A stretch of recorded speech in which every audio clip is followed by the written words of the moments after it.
everyone, and welcome to another episode of Wisdom Chat. I'm your host, Phil Holdsworth, multi-award winning money coach, and my wonderful guest today is Cara McSound from Money Habitudes in the wonderful country of America, the US. Cara, thank you so much for joining me. I know we've had to get our timings right because it's morning with you and it's late afternoon with me. Yes, and thank you for having me. I'm so excited to be here. Yeah, wonderful. Thank you. Cara, just tell us a little bit about yourself, because I know that you've taken over as CEO of Money Habitudes. We'll explain to people what Money Habitudes is, but just tell us a little bit about yourself and your journey to this point. Awesome. So my journey's been an interesting one. They talk about, windy roads. This definitely wasn't a straight road getting here. My early career, I spent working on Wall Street. I went to Wall Street at 17. So I really got a full, view of what the markets look like, right? And I really to be thrown into, I didn't come from a Wall Street family. And so having come from a real, blue collar, my dad was a taxi cab driver and now is a school bus driver. We always had what we needed, but we weren't really by any means very wealthy. And so I got to Wall Street and saw incredible amounts of wealth. This is the late 90s, early 2000s. And as you can imagine, this is before technology took over. The amount of money on Wall Street was just ridiculous. And so I spent my career there for about 12, 15 years. And as I then got married and had a family, and I tried to stay on Wall Street for a couple of more years, but as you can imagine, Wall Street's not so kind to moms and kids. And I'm not here to, argue that point, but it was clear to me that I needed to go figure out something else to do. So after staying home for a couple of years, I do have 5 kids. So I had them all very quickly. And then I went back into the world. I'd been doing a lot of volunteer work, really just to keep myself busy. And I wound up taking over a nonprofit that was run by New York City's media and entertainment out of the mayor's office. But it was a workforce development program. And part of the mission, we were teaching animation skills to get people workforce ready.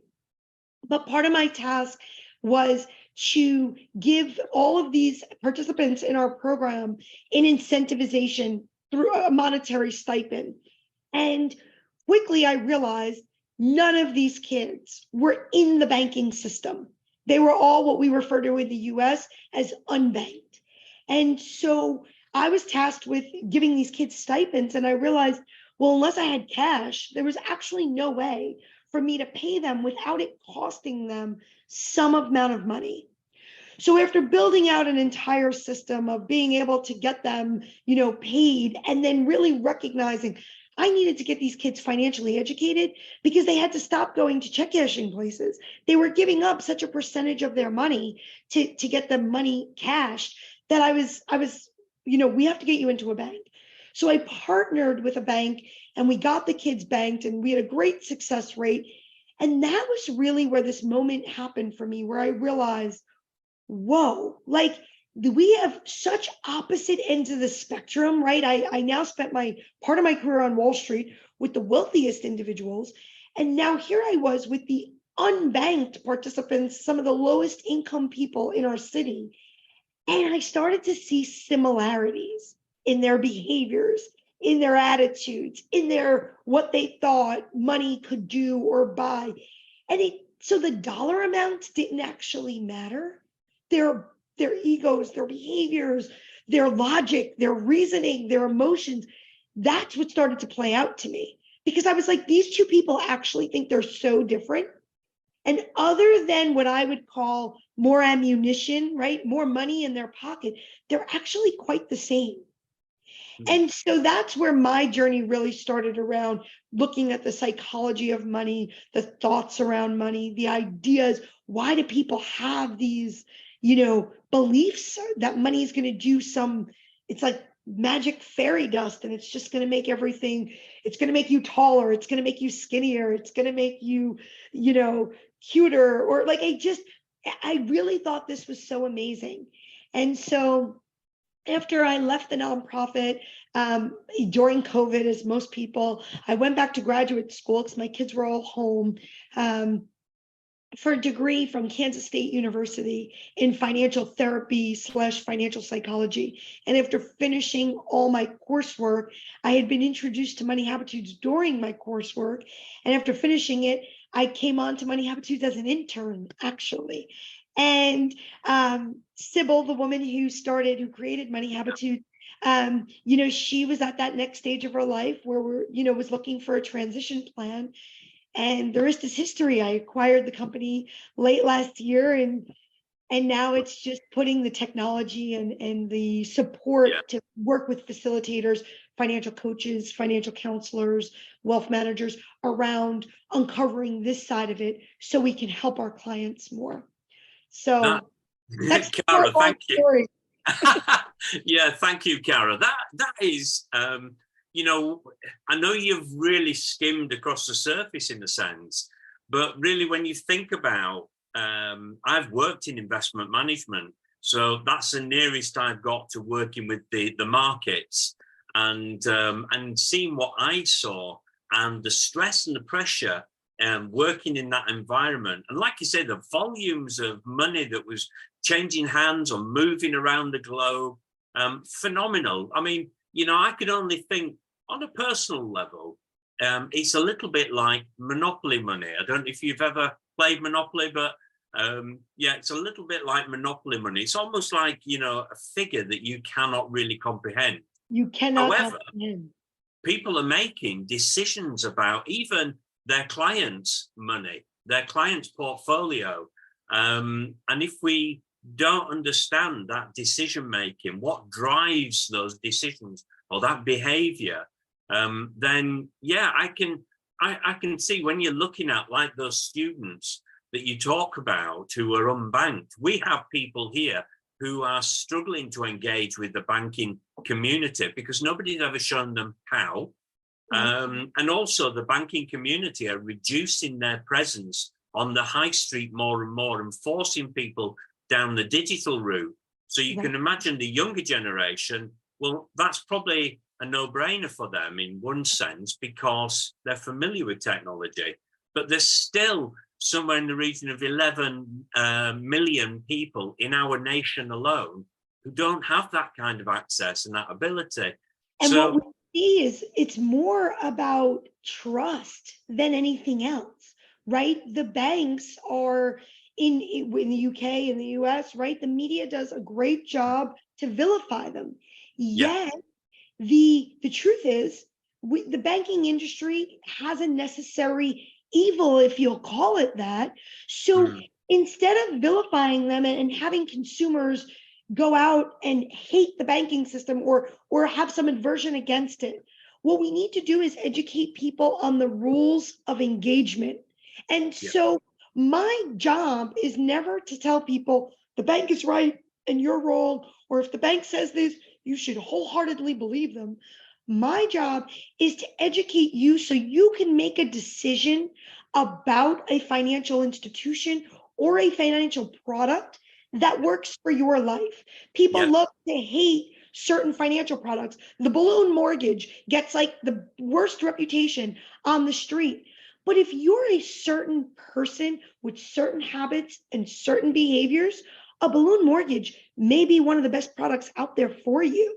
And that takes discipline. That takes a person who plans or is very rigid in the way they're going to do something. But again, if we don't educate people enough to understand what they're being given, we wind up in financial crises where consumers finger point to banks and say, you told me I could have this tremendous loan to value and now I'm upside down on it. Instead of saying, I should have known what I could handle, and the bank should have also had better regulations to not write that loan off, right? There needs to be a balance. It's not a one size, this guy's right or this guy's wrong. I think that there's two things I just want to pick up on there. So just explain to our listeners what a balloon mortgage is, because that's not a term that we necessarily use here. But it doesn't mean to say we don't have one. And I was just going to say, I'm not sure in the UK if maybe you have one, right? The US has a bunch of financial products that no one else in the world has. So a balloon mortgage would be where you would only pay interest for X amount of years, whatever you've worked out with the bank. And then at the end of the loan, you actually owe the entire amount of the loan. So unlike a traditional mortgage where you're paying interest and principal through the whole time of the loan, with a balloon payment, you're going to make small payments all along. And then at the end, you're going to owe one large sum.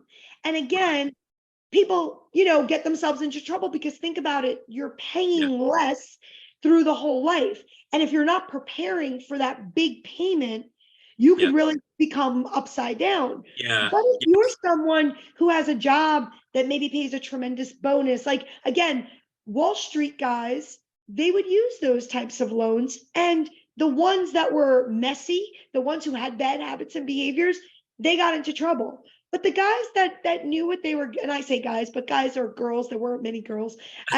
The people that were able to really get ahead of it, these products were great products for them because they actually paid less interest because they did it for a short time because they knew there was some payout or something coming down the pipeline where they would be able to make that payment.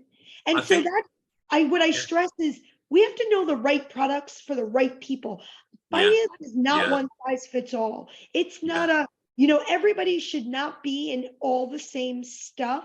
You have to figure out who you are as an individual. Exactly. Get into the right stuff. And I think the nearest thing I could think of to that kind of a product, you're right, we don't have that product here. There was a presentation I was in recently that was looking at the bond market and looking at how they could tie in mortgages to the bond market so that you had a fixed figure you paid throughout the term of the mortgage, and it didn't fluctuate. So it wasn't impacted by the fluctuation in interest rates. So if the bank, if for us, the Bank of England increased its base rate, which it is doing at the moment, that the actual mortgage rate is usually sort of 1 to 2 percentage points above base rate. So if the Bank of England increased its base rate, then the mortgage rate would eventually go up. It would go up quicker, come down slower. The usual thing. But so that means then where people are on a say, I don't know, a capital repayment mortgage, they fluctuate with the interest rate. They have a variable rate, The most they can do is they can either fix it for 2 years or fix it for 5 years. Usually those two. But what they're advocating with the bond market is that it would be fixed for the life of the mortgage. But at the end of it, the house becomes yours. So it costs a little bit more, whereas you're advocating with the balloon mortgage is much smaller figures, but that's only on the basis and over a shorter period of time, on the basis that this person knows at that point in time, I will have the money available and I can pay it off. Exactly. So we don't necessarily have anything like that here. But the other thing I wanted to come to was the oh dear me, it's like the decision-making process and the influencers that come to bear. So some, like you say, are quite switched on and are able to manage that process, know what's coming in the future, plan for it now. In this country, for example, and it may be the case in the States, that you have people who don't necessarily think of the future, just think of the here and now, and don't appreciate that the influencers within their lives, like their values, their beliefs, impact their choices that may or may not be working for them, preparing them for the future or not preparing them. And let's make a great example, right? If you're someone who really wants to live in a certain neighborhood because you really want your kids to go to a certain school, right?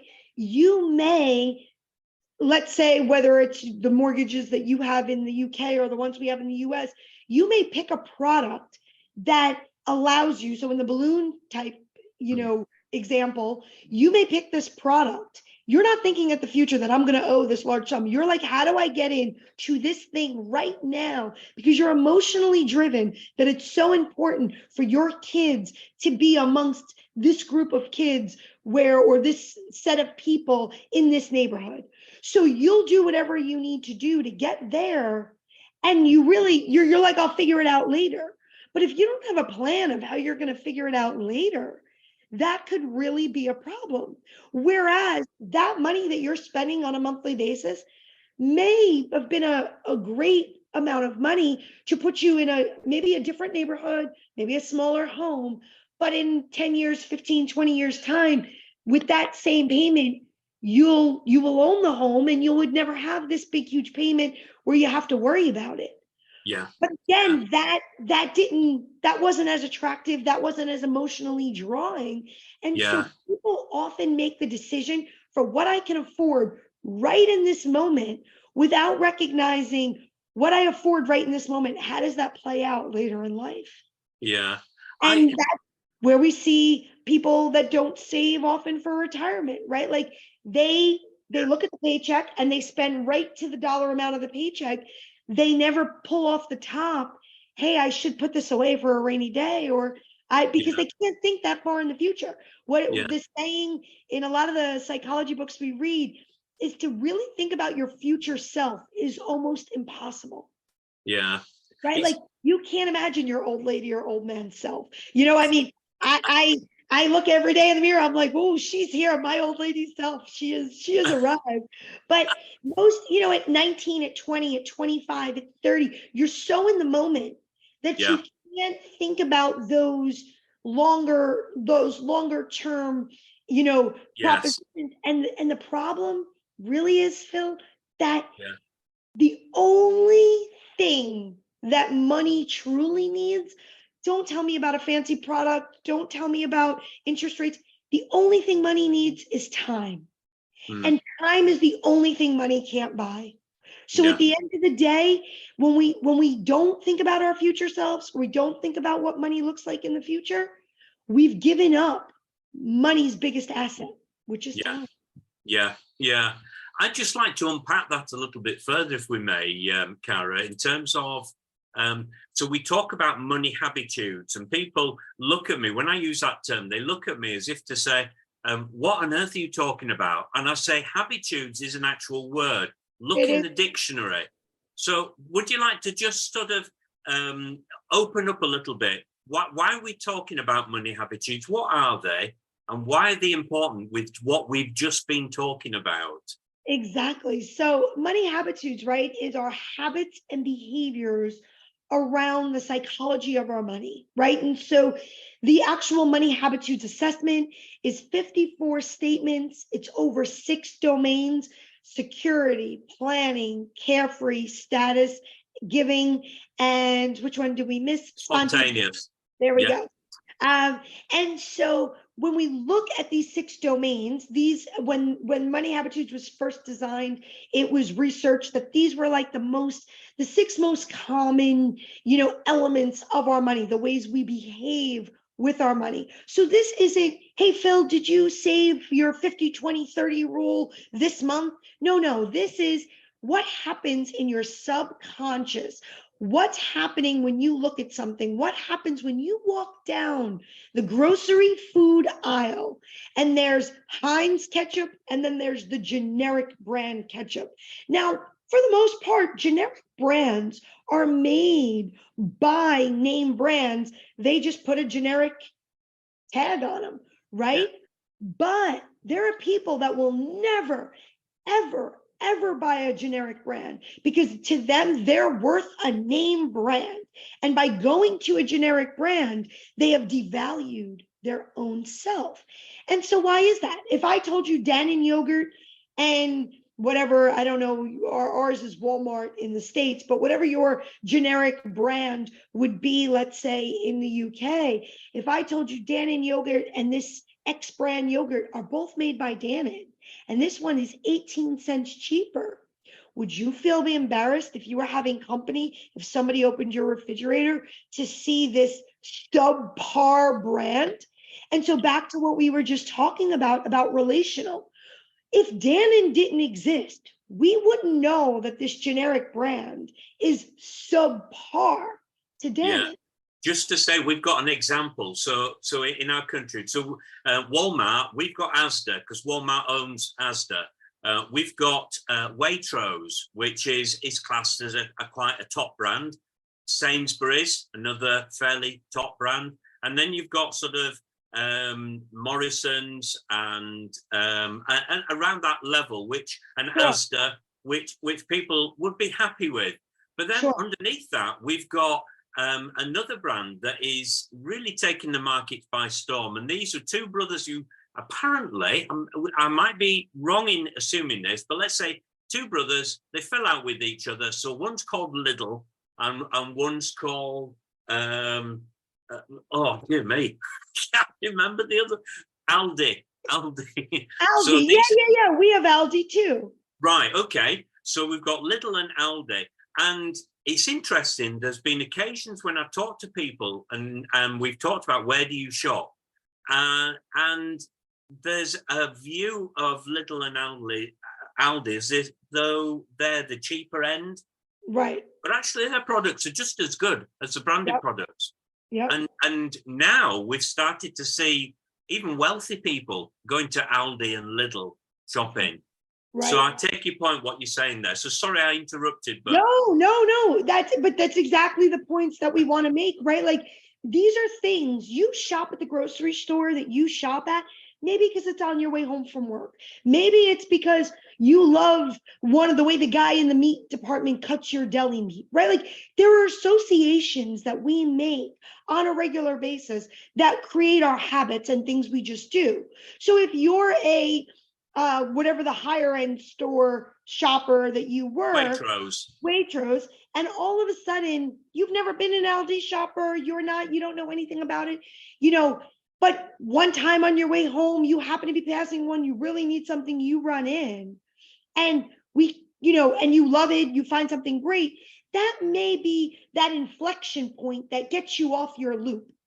Yeah. But how often do we just stay on our loop because it's easy, it's what we know, it makes our lives simpler, but we don't recognize that we could be buying our bananas 80 cents cheaper. And maybe 80 cents, I would say most people, when I say things like that, they're like, Kara, 80 cents, that's not gonna do much. But 80 cents over a lifetime can be real money, right? So my frustration with people is their ability to discount how much small dollar amounts can add up, right? Our mentality is, I need to win the lottery to be rich.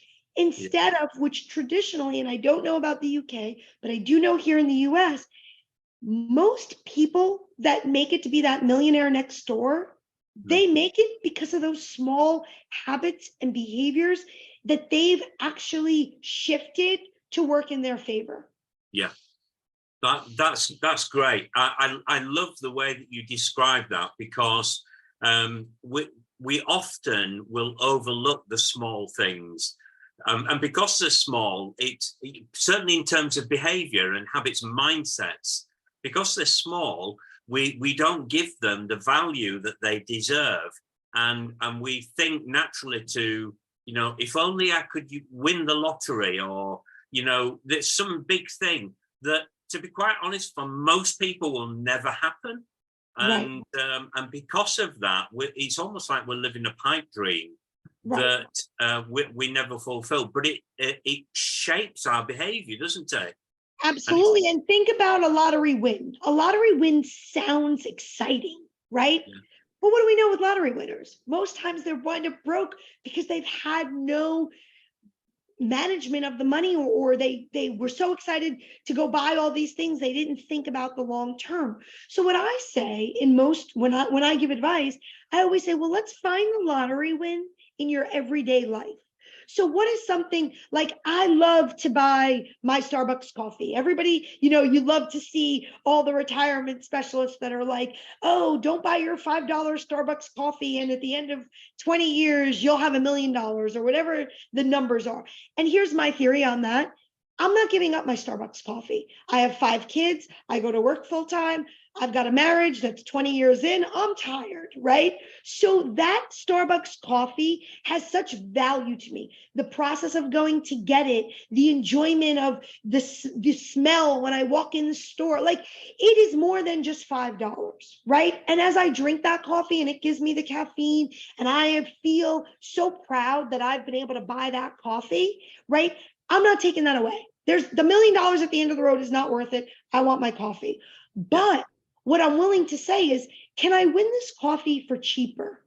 So, for instance, Starbucks has their rewards program. Now, I know a lot of people hate it because Starbucks is virtually a bank at this point, because you need to load money on their card to be able to pay to collect the stars. So a little bit of complication, maybe because I was a derivatives trader, it doesn't bother me that there's a bit of this arbitrage going on. But for me, when I look at that and I say, okay, I bought this $5 cup of coffee, I'm going to get my 50 stars. For 200 stars or 150 stars, I get a free cup of coffee. So for every third cup of coffee that I buy, I get one for free. So now I've brought my cost of coffee down to $3.75. Right. And so I then, every day when I buy my $5 coffee, instead of thinking about anything, I think about, oh, Kara, you just got this, you won this coffee for $3.75. Right. And so I didn't look, that took a little bit of brain power. To some people, they're like, oh, Kara, that's so exhausting. What is that $1.25 going to do for you? But that $1.25 over the year, right? Think about how many cups of coffee over a 365-day year. I've gotten almost 80 free coffees. Yeah. And people don't actually equate it that way. I remember once talking to a client about they were a smoker. They smoked, I can't remember how many a day, and I could see the price of cigarettes was increasing quite significantly. And I just did a little exercise with them, and I said, look, if you cut down by X amount, and the money that you would have used for that saved it, you would have just paid, say, over this period of time, whatever period of time it was, you would have had the cash to pay for a weekend away or a week away as a break. And they said, I've never thought of it like that. Right. And we miss some of these little nuances. Yeah. And that's what your money habitudes, like, that's the beauty of it. Because I'm not here, look, financial plans, big budgeting, big, like, it's not digestible, right? It's overwhelming. It's, oh my gosh, I did this, but I didn't do that. And so let's debunk all of that. Let's start so small. Let's figure out who you are, what you value. And then when we figure out what you value, let's figure out how to start doing those things slightly more efficiently to get a couple of more dollars in your pocket. And then it's cumulative. Financial behaviors are cumulative. Once you figure it out with your coffee, now you figure it out with your groceries. Then you figure it out with your vacations. Then you figure it out maybe with your mortgage, right? You apply the same principle to everything in your life. I save $1.25 on coffees. Now I save $20 on groceries. Now I save $500 on vacations. Now I figured out how to save $1,000 on my mortgage, right? And so think about that magnitude. If I can make my dollars, people, depends on who you are, love this saying or hate it. If I can make my dollars dance more than once, I win. Right? Because what do they always say? $1 can be spent once. But if I could spend the dollar twice or even 1.5 times, I've won the system. Yeah. And I think just to equate it into British life, obviously we're talking the same principles apply to the pound. And the other thing about it as well is that those savings that you make, there's plenty of apps out there now that allow you to put those, rounding up figures. Like, for example, you talk about Starbucks. You go to Starbucks, you spend, I don't know, $2.85, for example, on a coffee, and they round it up to £3. So you've got what, 15p. Or 50, in your case, 15 cents. You put that away, you think, oh, that's a minuscule amount. But if you put it in the right place, then there's a thing called compound interest. Exactly. And compound interest, the longer you put it there, the quicker it starts to build. And you know what gets me, Phil, with compounded interest? People are so willing to put things on credit cards and let the compound interest work against them. Yes. Then they are far faster to put something in an account that they're not looking at and let the compound interest work for them, right? There's good and evil to everything, everywhere, right? There's always a good and a bad. And so compound interest is the same. And if you put something on a credit card and you're just paying the minimums, that interest is compounding over and over and over again in the wrong direction. But to your point, this 15 cents, if left there, and then you add to it and you add to it and it compounds over time, that's working for you. Yeah. You're getting interest upon interest. For those who don't understand compound interest, that's basically what's happening. And that's why the speed of its growth, the longer it's held, the quicker it starts to grow and really means something in terms of its value for you at the end of the day. I'm just thinking, when we're looking at those 6 habitudes and the behaviors around them, and I think about the people I talk with, one of the areas that, or the statements that's often said to me was, I'm bad with money. And as a result of that, we find less than 50% of our working population have any kind of financial plan. They literally live on, I hope there's more money than month. And invariably, there's more month than money. So when they're living like that, they don't then appreciate that our values, our beliefs, our default behaviors and attitudes come to play in how we're managing our finances. And as you rightfully said earlier, they're either working for us or they're working against us. And that's what Money Habitudes does, to help us begin to understand what that means to us on a personal level, isn't it? Absolutely. And it's interesting. So the biggest reason why people tend to think they're bad with money is usually something from childhood. They were either bad in math, or they had a parent that, they grew up in a household where money was mismanaged, or not even just mismanaged, but maybe wasn't like anything that was talked about negatively versus positively. But here's the truth. And I say this to people all the time. If you've spent money, you're not bad with money.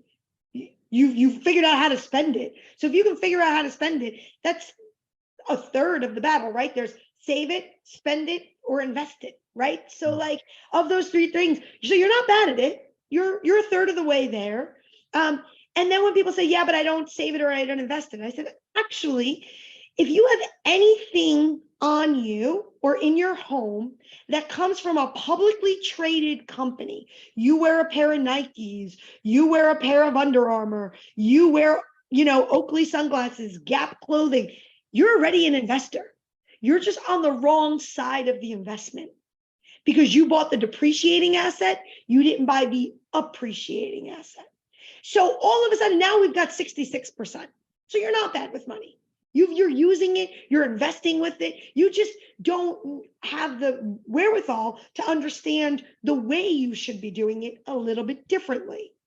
And that's where the light bulb goes off with people, because then they realize that they're actually already involved in the system. Yeah. They just haven't learned the right rules to play in the system. Yeah, it's interesting when they think things like this. There's a bias that comes to play, the confirmation bias, Yep, where they are looking for the evidence that proves their belief. And exactly. so invariably, when you're doing that, you're missing the evidence, which can be quite large, that says the very opposite. Right.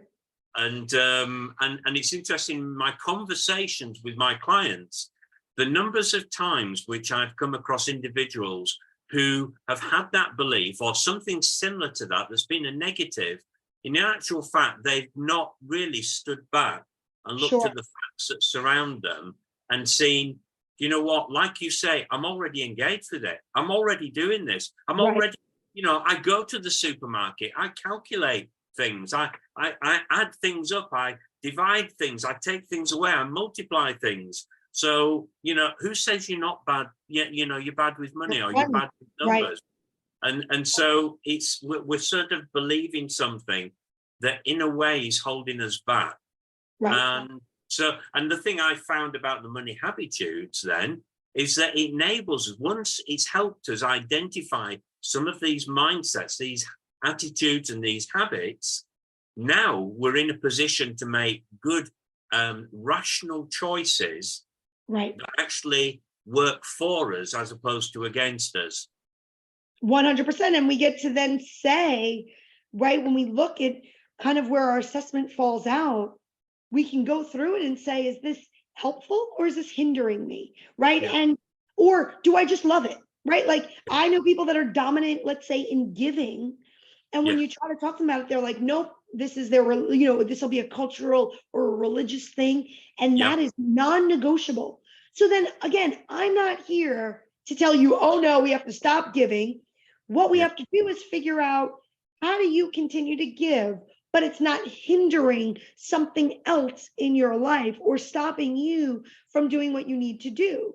So Yeah. if that's really a priority to you, then by knowing that, that's actually helpful because we can figure out what's not a priority, right? Yeah. And so then we get you a financial plan or even a basic idea of a financial plan that's really for you. I always say the best part about money habitudes is it puts the personal back in personal finance. Yes. Yeah, definitely. Yeah. Because it's interesting. I often say to people, in a word, what does money mean to you? Right. And invariably, people will say things like freedom, happiness, Right. choice, and there's many, many more. And so then I said to them, right, okay, thank you for that. Just one other question. How much money would you need to feel free, to Right. have happiness, or to Right. have choice? And all of a sudden, you can see the cogs going in the mind. Oh, nobody's ever asked me that question. Right. And what they've done, inadvertently, what they don't realize they've done is they've given money a power that money doesn't have, because it's not the money, it's what we choose, what we Right. believe, and Right. how we decide to Right. use it that And gives us that freedom or choice or And think happiness. about it. So if money means happiness, then what brings you happiness? Like, right, we got to dig even one step deeper. Is happiness mean you own your home? Okay, you own your home outright, but where is that home? Is it on a beachfront? Is it on a mountainside? Is it just in the neighborhood you grew up in because it was always your dream? So how we define these moments Yeah, is what is freedom, you know, how you and I define freedom, it could be very yeah, different. Most people would say freedom means I have no bills. Freedom would actually mean to me that I get to sleep in a different place every night because I'm so free. I'm like a bird. I can fly all around, right? But think about the dollar amount you need to be able to sleep in a different place every night. yeah, yeah, That's the standard of where I'd like to be able to sleep. Hot water for a shower, clean bed, right? And so these associations, people don't dig, they don't peel back the onion, they don't look under every layer because you can answer the question with this blanket statement. But yeah, until we start yeah. to get to again, those nuances, we don't really know what the defined is. And then we don't know what we're saving for. And then Yeah. that's why we don't save, because Yeah. we're like, that seems so far-fetched, forget it. And that's the point. I'm conscious of time passing us by, Yeah. but just to sort of round this up a little bit, taking your point, I think you know, when people look at the financial markets, anything to do with money or anything like this, one of the things that puts people off sitting down and planning their money from payday to payday is it seems complex, it seems complicated. Yeah. And this is one of the reasons why we have so few actually planning, because it brings that the notion of stress and anxiety, because it's too complex. And Right. I always say, you know, the financial market like to make things complex. Okay. So we Yep. shouldn't add to it. We should simplify the process so it works for us as Right. an individual. Right. And that, I think that's what Money Habitudes does for me, is introduces me to me, Right. which I then find it simplifies the process for me. It makes sense. I start to understand it, and it empowers me then to make choices about how I use my finances. But it also enables me to determine where healthy boundaries can lie. So I can outwork what's important to me, but I don't do it at the expense of other things. Exactly. And Exactly. and I think that's the thing that I'm about, is simplifying the process in a rather complex world and a complex market. So thank you, Cara, for that. It's been really, really helpful. It's lovely talking to you as always. Just tell our listeners, how could they get hold of the Money Habitudes assessment? Thank you. Yeah, so they can actually go to your website. We're going to be offering a discount code. Just click on, Phil, I'll let you tell your listeners your website. Yep, that's Aurum Gold. That's AURUM Gold Ltd.co.uk. Fantastic. And we'll be offering 15% off if they go through your website to get the assessment done. And that'll bring them to our website. Wonderful. Thank you, Cara. Yeah, you take care. Have a great day. Bye-bye. Bye-bye.